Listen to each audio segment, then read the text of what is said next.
My mom died a couple days ago.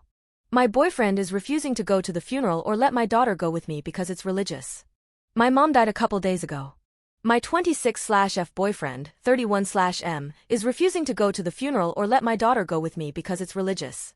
Like the title says, I just lost my mom a couple of days ago from ovarian cancer. I'm devastated right now, and my boyfriend, we've been together for a year and a half, isn't helping me at all. My mom and I weren't on good terms before her death because of my boyfriend. John and my mom never got along because he's a deep-set atheist and my mom is very religious. Major issues popped up once I got pregnant and had my daughter. My mom pressed for me to have my baby baptized into the church, which I wanted to do, but John was dead set against it. He convinced me that baptizing her and indoctrinating her was a bad choice and that we should leave it to her to choose when she was old enough. I agreed. My mom didn't take this well at all, and after many angry and hurt arguments, she cut off contact with me. Not having my mom with me during my pregnancy or my baby's birth took a big emotional toll on me, but John insisted it was for the best and he didn't want my mom near my daughter at all and that my mom was evil for hurting me. At the time I was angry, so I agreed. I found out my mom was sick with ovarian cancer a month ago when she called me and wanted to talk. I was horrified and all the bullshit kind of just fell away. I tried to make the best of my time with her, brought my daughter to meet her grandma, and tried to build good memories with her. I'm happy to say we reconciled and my mom and I made our peace with each other before she died. I don't want to trash my boyfriend, but John has been a pain in the fucking bottom since I found out my mom was sick. He said she deserved it but quickly backed down when he saw how angry that made me. He refused to go with me to visit or help care for my mom. He didn't even really want to listen to me talk about how happy I was to reconnect with my mom. All he did was remind me that my mom hurt me and I should have no contact with her and she didn't deserve for me to speak to her. I told him that my mom isn't perfect, but my mom also raised me by herself and that she was my rock for many years and he should respect that. He said nothing outside telling me there was no value in talking to her. Now we're planning the funeral. I asked John to go with me, and he refused instantly. He said he hated my mom, that she was a cant to our family, and that he wasn't going to church ever and it was rude and insensitive of me to ask. When I said I was taking my daughter, he had the nerve to actually tell me that I was not under any circumstances taking her. I have been through an emotional roller coaster this past week. I lost my mom after we finally made up. My boyfriend has been stupidly unsupportive, and now he's refusing to let me take my child to her grandmother's funeral and refusing to come to at least support me. My daughter is the one thing that brings me comfort and I want her with me. Is that so unreasonable? It seems like the more I push the more he digs his heels in and I just can't take it anymore. I don't know what to do. His attitude towards this entire thing is breaking my heart on top of my mom's death. Update. Thanks everyone that sent me condolences about my mom. It's been really hard these past several days, but I've been hanging in there okay.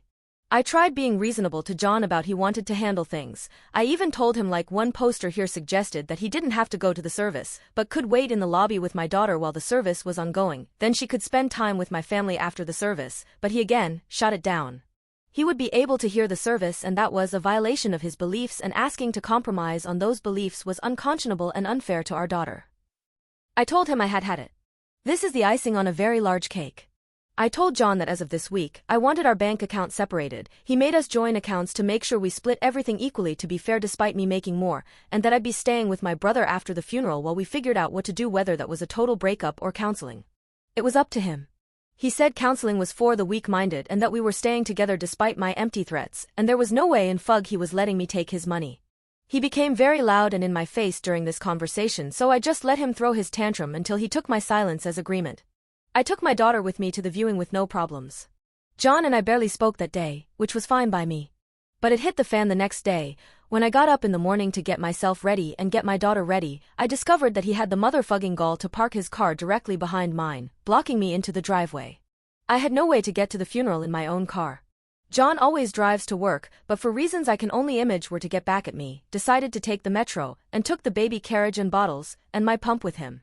My brother and I have our differences, granted. In fact, we haven't talked much since my mom and I were estranged. We started talking again after she was sick, but he'll forever be a saint to me for what he did. I called him crying, and he and my sister-in-law arrived within 20 minutes. SIL calmed me down and helped me get my daughter ready, and they brought along spare bottles, a carrier, and a breast pump. Thanks to them I was able to go my mom's funeral in comfort, and my daughter was an angel during the service. They calmed me down and everything went perfectly, and even though I was a mess most of the day, having my daughter with me, and my SIL and even my brother with me to lean on gave me peace on the inside. I've made up my mind not to tolerate John's insane and controlling behavior anymore.